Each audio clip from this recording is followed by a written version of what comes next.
Bill Moyers. You know the election year farm bill that's been so much in the news this week? The one that gives billions of dollars to very wealthy farmers and landowners passing themselves off as farmers. Well, it turns out that buried deep inside its nearly 700 pages is a hidden additional $16 billion of taxpayer dough that is, as the Washington Post reported Wednesday, lucrative beyond expectations. True, the bill contains much more money for the hungry, but this windfall proves two things. One, before you can help the poor in this country, you have to buy off the rich. And second, so many vested interests have a stake in our government's dysfunction, they don't want to fix it. Just another reason for the candidates, and all of us, to read a new book by one of America's top students of government, Paul Light. He calls it A Government Ill-Executed. Just look at the past 6 months, says Paul Light. We've seen the federal government at its worst, thoroughly unable to guarantee the faithful execution of all the laws or look out for your interest as citizens. Where were the watchdogs who should have barked when lenders and borrowers went crazy and subprime mortgages began to melt down? Where were the inspectors before those risky mining practices in Utah led to the deaths of 9 men?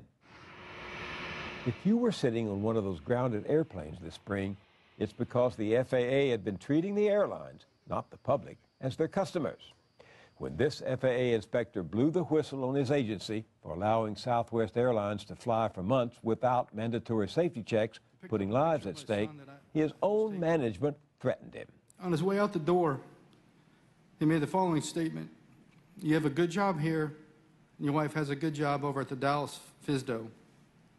I'd hate to see you jeopardize yours and hers career trying to take down a couple of losers." It was one more reminder that whistleblowers are often our first line of defense against corruption and incompetence. The question is on passage of the bill. Congress recognized the importance of whistleblowers last year with bills to strengthen protections for those who speak up about wrongdoing in the workplace. This man, Scott Block, is supposed to be their guardian. Wrongdoers and those who retaliate against them, against whistleblowers, should receive real discipline to punish behavior, set the example, and reassure the public that they are protected by effective oversight. Block talks a good game. He was President Bush's choice to run the independent office of the special counsel.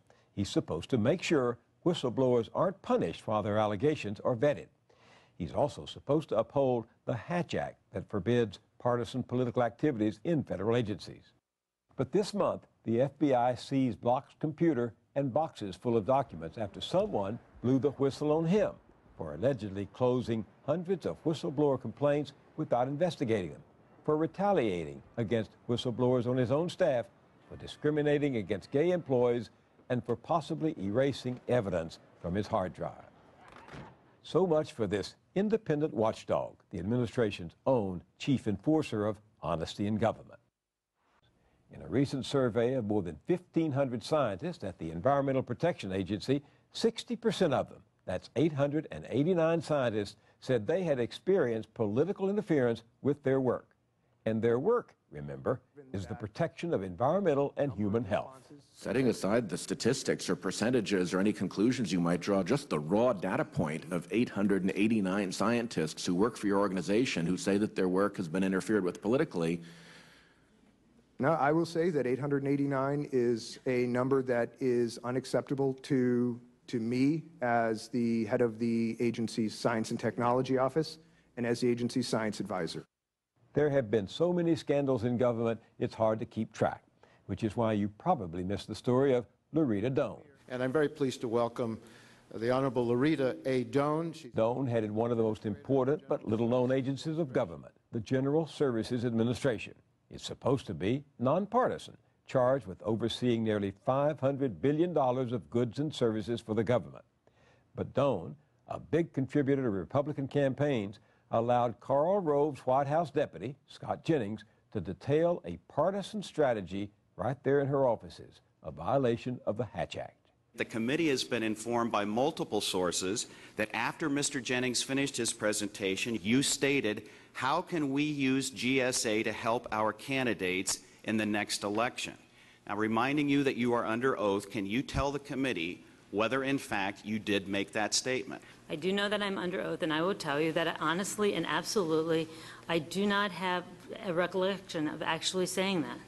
As evidence against Doan mounted, it was too much for House Oversight Committee Chair Henry Waxman. It's unusual for me to ever call for the resignation of a federal official, but in your case, I don't see any other course of action. I would urge you to resign.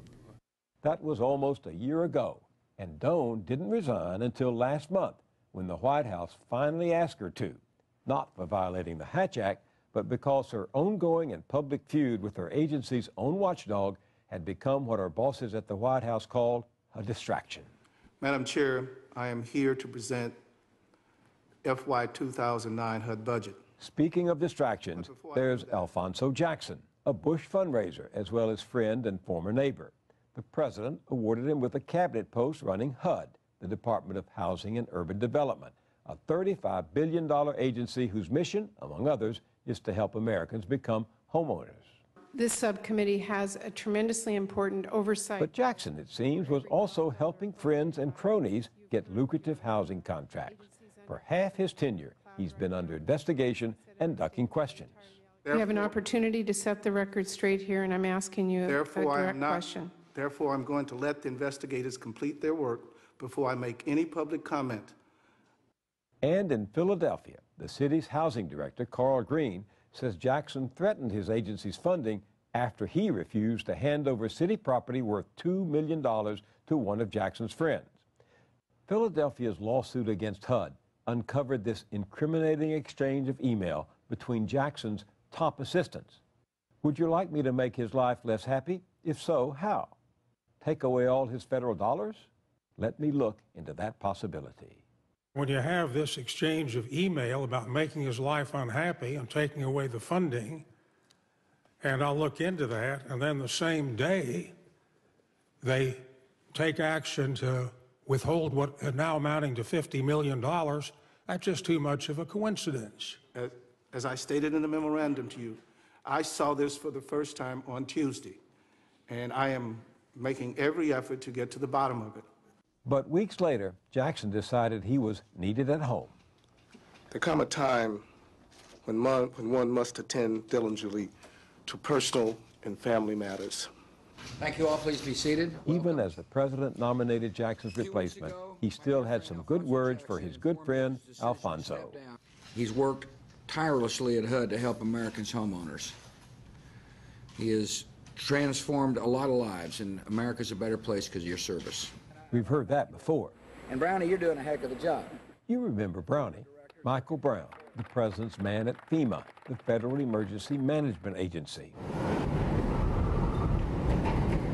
When Katrina struck the Gulf Coast, Brownie became the personification of high-level appointees chosen for loyalty over experience.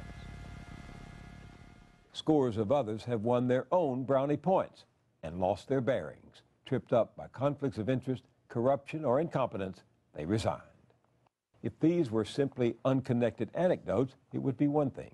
But there's a pattern to them, one our new president is going to have to deal with from day one. Right away, that new president will have to appoint almost 3,000 political executives to oversee the 15 million people who make up the federal workforce. Paul Light's book pulls no punches, but he also points to changes that could invigorate our government. So not only the presidential candidates, but everyone running for Congress should read this book. If our political leaders do not confront this pattern of desperate concern, says this sober scholar, they're likely to preside over a string of meltdowns that will make the federal response to Hurricane Katrina look like a minor mistake. The only thing keeping them afloat here is this tire, and they're barely walking, and the water's getting deeper as they walk. There seems to be an extremely high concentration of stranded victims here. Look at the sign they're holding up for us. Help us.